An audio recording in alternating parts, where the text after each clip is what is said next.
Good morning. Good morning. Good Saturday morning. Out here at the J-Town Farmers Market this morning. So I wanted to jump back in and talk about kids and colleagues, right? Leadership, expectations, how those things are sometimes a little gray and sometimes a little elusive. We'll pull up a step over here behind the good old J-Town County Clerk. So, the farmers market has been a fantastic experience, a fantastic opportunity for our daughters. I think everybody probably that follows here knows that our daughters work farmers markets, Saturdays and Sundays. And the whole point behind this, well, first it got started because of a good friend who's got a booth here and allowed them to work in it early on. Learn some fantastic skills, right? Customer service.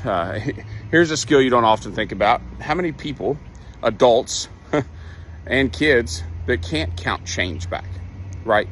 Fundamental skill in business, right? But here's the thing. So when you think about business as a whole, and we talked about the different segments of business, at a high level, sales and marketing, operations, and then fulfillment or delivery, right? And so when you think in business in the context of that, you think about skills, right? As we've been talking about skills and development, right? So training, development, skills, development, developing the person in those skills, right? When you think about an opportunity like a farmer's market, right? So sales and marketing, understanding the girls, if I use them as kind of an example here, understanding an opportunity to express things that they're interested in, to express some of their own creativity, right? Things that they're interested in, and test that in the market. I think that's something that's immensely undervalued or misunderstood in the marketplace.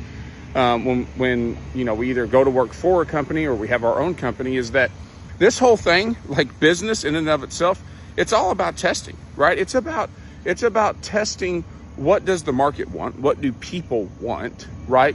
And then how do you fill that need? That was the whole, adding value. And it's so easy to get, again, so many words to describe very simple things, right? So the ability to test something that they're interested in, where from a creativity standpoint, from a from a solution standpoint, like at a high level, you think about this, and this is the development part, right? This is a lot of the training aspects is, how do you track these things? Where are you capturing where your costs are? Where are you capturing, understanding your cost, understanding your expenses, understanding how to factor in profit, understanding so that allows you to be able to price it at the right level. And not price it out of the market. Like there are these deep conversations that this environment creates for our kids to have at home. And we're really intentional about the things that we want them to learn. And my wife and I both bring different skill sets, right? Different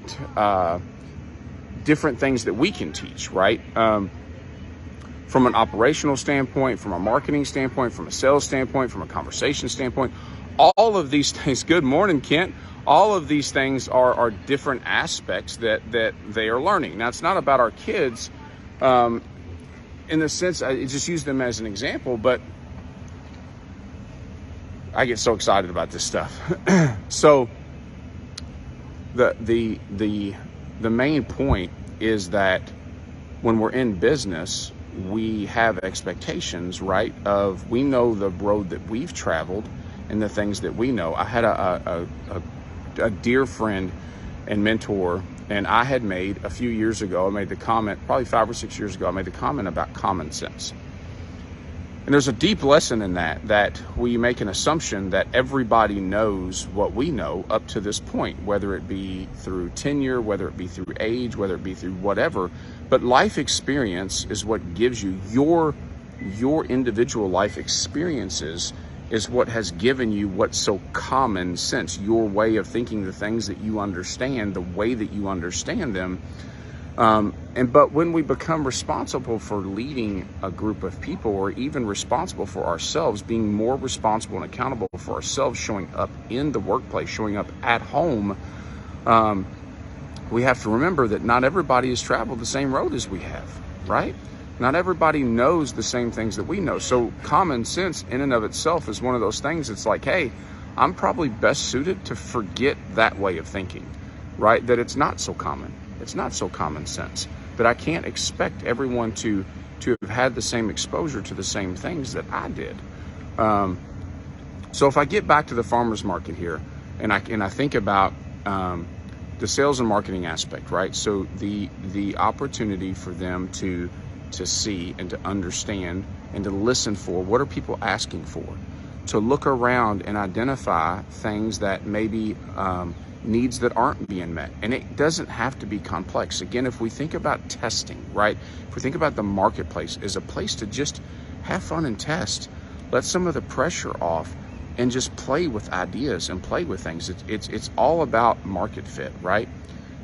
Here in Kentucky, we love our sweet tea, right? And so one of the things I brought up just a couple weeks ago was, hey, what if you offered sweet tea at your booth? $1 a cup, right? Very low risk, very low expense, low cost, right? But could have a fairly decent return depending on the volume that you sell, right? From a operation standpoint, the girls have learned, so they purchase their own stock. Early on, we helped them get started a little bit, right? We helped them test different things to see what would stick and what might sell. But they purchase their own stock. They understand, hey, if I buy this blank, right? If I buy this thing that doesn't have anything on it, and then I develop the product, right? And then I put the product out. Well, I need to test a couple different designs. I need to test a couple different ways of doing this. And in that, they understand expense, right? Like, this is what it cost. Hopefully not sunk cost, but this is what it costs to test this idea, to test this cup or this shirt or this pair of earrings. And the product in and of itself is not, at least, I think for them as well, they're getting to understand it's not nearly as important as what are you learning, right? What are you learning about market fit? What are you learning about customer needs? How do you ask better questions of your customers to see? The Harley Grace tested some first responder cups, right? Police, fire, EMS. She did some military cups. She did one with the Constitution on it. Those sell fantastic. So what does that tell you about your client, your ideal client, your avatar that comes to this kind of environment, be it the farmer's market, right? It tells you a lot.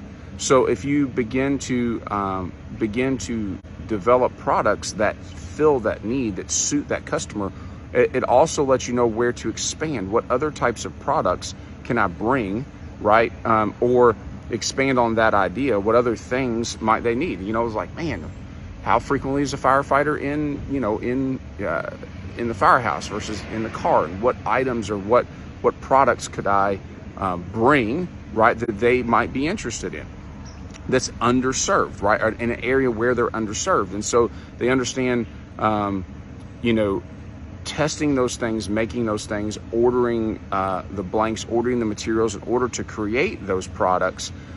When the market shifted, right? When COVID happened and shipping prices went up, they recognized really quick, they were able to see, again, because they're tracking cost and expense, right? And profit margins, they're able to see the impact that a shipping charge had on the profit margins, that it shrunk their profit margins, right? And so then you look for a local supplier that allows you to be able to obtain the product at a reasonable price and not have to deal with the shipping costs, right? And so they learn that. And then the delivery aspect. So if you're sitting in a chair, you sell less things than if you're up and you're engaging with the customers. Now, part of that sales and marketing, but also part of it is the delivery method. How are you getting that item to your customer? And so I broke down that at a really, really high level, right? But here's the thing, right? Here's from kids to colleagues is we have an opportunity to teach all these things to our kids, right? And this is maybe on a bigger scale. And the scale doesn't matter. It's the lessons that matter. It's the exposure that matters. It's the experience that matters. And what are they being taught, right? Because when they come into the workplace, they're going to have, right, maybe better suited. They talk about their business classes that they're in now, even in high school. They better understand those lessons and what it means in the real world. They actually have experience, right? They have experience to speak to and speak from. And it was even mentioned that more reps in the game than their teacher does, right? And that's no knock on the teacher. It's that they've been exposed to the sales environment, right? The sales operations delivery of a product, right, for 3 years now. They've got a lot of reps in on what that looks like. They got a lot of reps in asking the right questions or asking better questions so that they can create better products to then create more margin, right? And so they will come into the workplace with a really good understanding of those key points about business. And so when we're responsible for leading people, we have no idea. It's really difficult to gauge what they come into a role knowing. Just like you and I as leaders, they may have expectations of us and what our exposure has been and the things that we know and should know and don't know, right? And you know, I can't change somebody else's expectation of me, but I can share with them through how I lead the things that I do know. And I look for gaps and opportunities, you know, whether it be the business unit, whether it be understanding the organization as a whole, better ways to develop them in being a better fit on the team and allowing them to fully express themselves. Because when you give an individual, when you look for ways, because a lot of folks come into a role and they just don't know where they fit, how to add value. And I've said that multiple times because it's such a massive gap. It's such a massive gap. And it costs the expense on a business, the cost on a business, the sunk cost on a business of not onboarding properly and not communicating properly the value that somebody brings to a team. That should be part of the hiring process. You should know before you extend an offer to somebody, if you don't understand where they fit, how they fit, and how you're going to communicate that, then you shouldn't be hiring people. And I know that sounded coarse, and so I asked for some grace there, but it's terrible to come into a place and not know and just be lost, right? Like to throw a kid into, you know, if you could imagine, you know, just walking into a booth here and winging it. Well, we wing it like I think it was either Harvard. I'm trying to think of where the study was done, but the research was like it takes somebody 14 to 18 months to get a good understanding of what's expected of them and to be able to start adding value. So you think about, are you willing, can your business, if you think about how many people are there, can the business continue to afford, right, to pay 18 months of salary without truly getting a return on that individual? And if you say, if you are that profitable, then fantastic.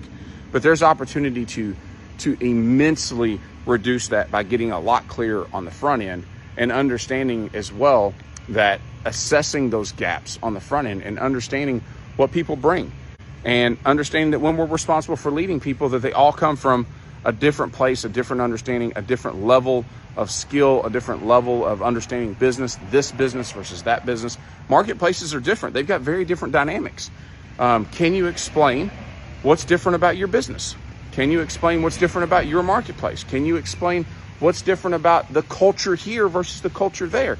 And just also make sure you've got enough exposure to be able to paint that picture really well, because this is the thing also about super tenured people. And I know this is a rant. It's super, you know, an organization with a lot of tenured people just haven't had exposure outside of their own business. So they're unknowingly don't know what they don't know. And you get a little exposure and the whole world opens up, right? There's so many opportunities, so many different ways of thinking, here's the important thing, so many different ways to solve a problem, right? That allows speed to market to happen. It allows business to move a little faster. It allows relationships to be a little deeper, because we recognize that there's plenty to go around.